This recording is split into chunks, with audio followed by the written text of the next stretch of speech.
उस बेटे से रिश्ता ख़राब भी नहीं कर सकता, ये बेचारा मजबूर है। नाफरमान बेटे की मिसाल छठी उंगली की है, बाकी है तो ऐब, काट दिया तो तकलीफ। और एक बात याद रखिए, बिच्छू को कोई भी बच्चा देखता है जूते से मारता, सांप को कोई भी बच्चा देखे लाठी से मारता, जबकि उस सांप ने काटा भी नहीं है, उस बिच्छू ने काटा भी नहीं है। फिर भी मुसलमान बच्चा गैर मुस्लिम का बच्चा जो भी देखेगा उसको जूते से मारेगा, लाठी से मारेगा। भाई तो उसने तो तुमको काटा नहीं है, उसको क्यों मार रहे हो? जानते हैं बिच्छू पैदा कैसे होता? वो माँ के पेट में होता, माँ की अतड़ी को काट करके खा जाता है, माँ को तहस नहस कर देता है, उसके बाद वो पेट से बाहर निकलता है, जंगल की तरफ चला जाता है। माँ के साथ जुल्म करने वाला उस बच्चे के साथ दुनिया का सलूक देखिए, जहां भी देखा जूता मारा, जहां भी देखा लाठी से खबर ली। नाफरमान बेटे को कदम कदम पर अल्लाह मुसीबत में डालता है, उसको जिल्लत का मुंह देखना पड़ता है। तीसरी बात याद रखिए, बेटा कहाँ है? अमेरिका में। बाप कहाँ है? हॉस्पिटल में, इंतकाल हो गया बाप का। तो वो यहाँ से फ़ोन जा रहा है बेटे को कि तुम्हारा बाप इंतकाल कर गया। तो कहता है कि मैं मीटिंग में हूँ, मेरे बाप को कफन दफन कर दो, जो खर्चा आएगा उसका बिल मुझको भेज दो, मुझको वहाँ जाने की फुर्सत नहीं है। जिस बाप बेटे के ऊपर ये बाप सीना दिखाता था, सर उठा करके चलता था कि मेरा बेटा कहाँ है? अमेरिका में। मेरा बेटा कहाँ है? लंदन में है। उस बेटे को मरे हुए बाप का कंधा देने की फुर्सत नहीं है। चौथी बात बता करके आपको बड़ी हैरत होगी कि बेटा हो नहीं रहा है, शादी हो गई, 10 साल हो गए, बेटा नहीं हो रहा। तो क्या कहता अल्लाह से, ए मेरे परवरदिगार, अगर तू मुझे बेटा देगा तो मैं बदन के कपड़े के अलावा सब कुछ खैरात कर दूंगा।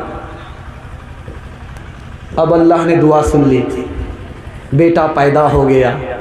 जब जवान हुआ तो दारू का गिलास लेता है, जम करके दारू पीता है। जब नशा सर के ऊपर चढ़ा, किसी का मर्डर कर दिया, मर्डर करके वो तो भाग गया, और ये दुआ मांग करके बेटे को लाने वाला बाप जेल के अंदर चला गया। बुढ़ापे की औलाद आवारा होती है। शेख सादी रहमतुल्लाह अलैह ने लिखा कि जो आदमी बुढ़ापे में शादी करता है और उसको जो औलाद होती है वो आवारा होती है। एक बूढ़ा दुआ करता है दरख्त के नीचे कि मेरे परवरदिगार मुझे बुढ़ापे का सहारा दे दो, बेटा मिल गया। वो बेटा दुआ करता है, मेरे परवरदिगार वो दरख्त बता दो जहां मेरे बाप ने मेरे लिए दुआ किया था, मैं उसके लिए वहीं जाकर के बद्दुआ करूंगा कि मेरा बाप मर जाए, जल्ले तू जलाल तू इस बला को टाल। हजरत थानवी रहमतुल्लाह अलैह कहते हैं हम लोग बाप हैं। कैसे बाप हैं? जैसे कि कसाई बकरे को पोसता है, बड़ा करता है, उस पर छुरी चलाता है, उसी तरह आज हम बल बच्चे को पाल लें, उसको इंसान नहीं बना रहे, मुसलमान नहीं बना रहे, एक नंबर का शैतान बना रहे, ताकि उसका ठिकाना जहन्नम हो जाए। आप अच्छा खिला दीजिए, अच्छा कपड़ा पहना दीजिए, बड़ी से बड़ी ज़मीन खरीद करके बच्चे को दे दीजिए, बड़ा से बड़ा मकान बना करके दे दीजिए, बच्चा भूल जाएगा, बर्बाद कर देगा। लेकिन एक एहसान कीजिए, जिंदगी भर बच्चा उस एहसान को याद रखेगा, भूलेगा नहीं।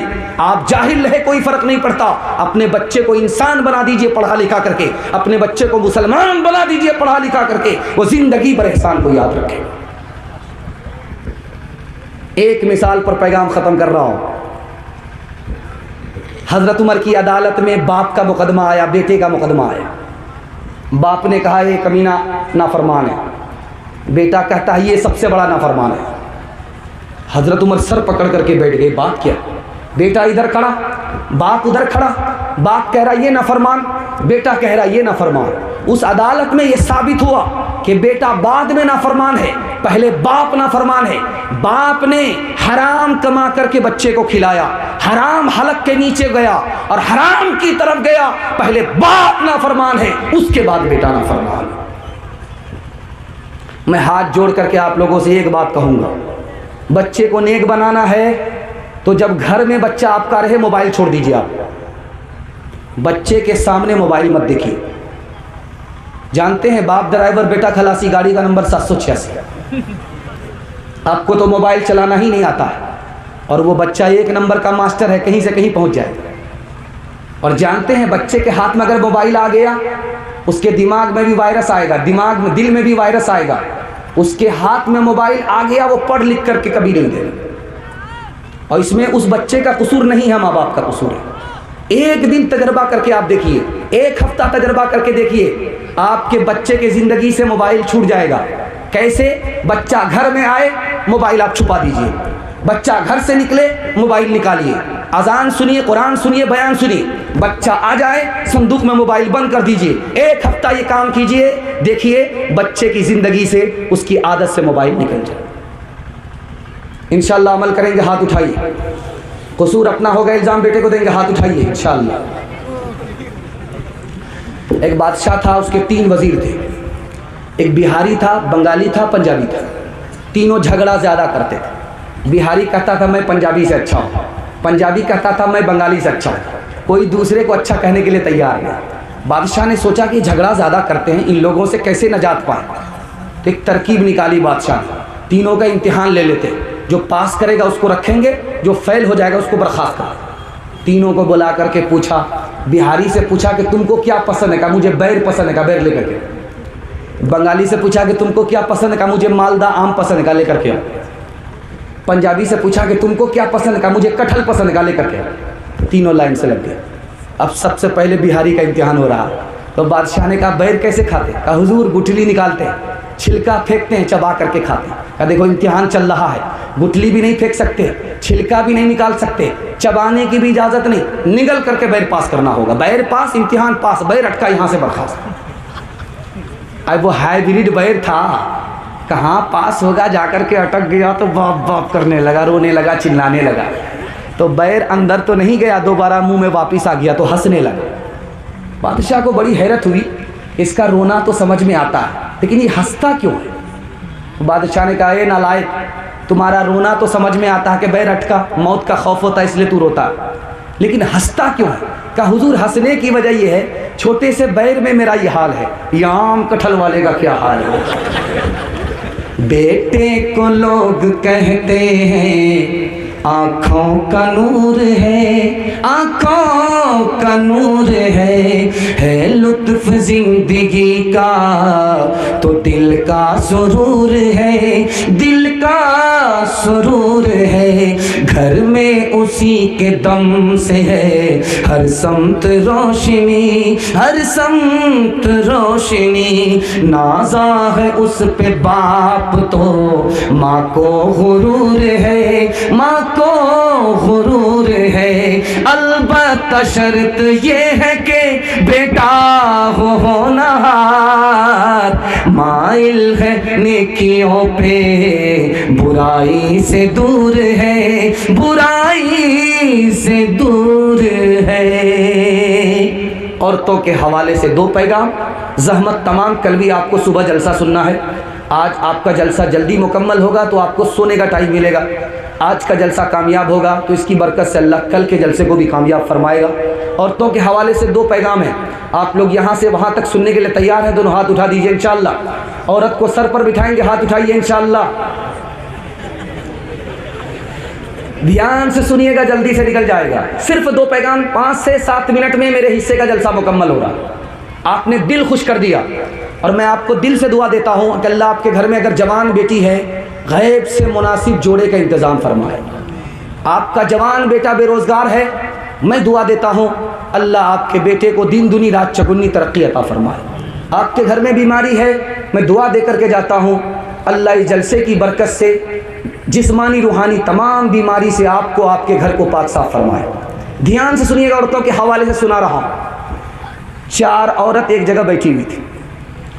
हर औरत अपने शौहर के बारे में बोल रही थी। एक औरत कहती है मेरा शौहर तो खरगोश की तरह नरम है, मेरा शौहर जरनब घास की तरह खुशबूदार है। ये बहुत अच्छी औरत है जो अपने शौहर की तारीफ कर रही है।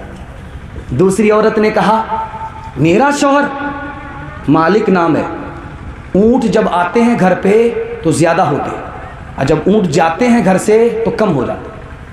कहा क्या मतलब हुआ? कि इतना बड़ा मेहमान नवाज है कि मेहमान इधर आता है ऊँट ज़बह कर देता है, मेहमान इधर आता है ऊँट ज़बह कर देता है, आने वाला ऊँट तो ज़्यादा हो जाता है, जाने वाला ऊँट कम हो जाता है। इतना बड़ा मेहमान नवाज मेरा शौहर है। तीसरी औरत कहती है तेरा शौहर क्या है? जो मेरा शौहर है वो तेरा शौहर नहीं, मेरा शौहर ऊंचे सुतून वाला है, लंबी नियाम वाला है। क्या मतलब हुआ? का मालदार भी है, बहादुर भी है।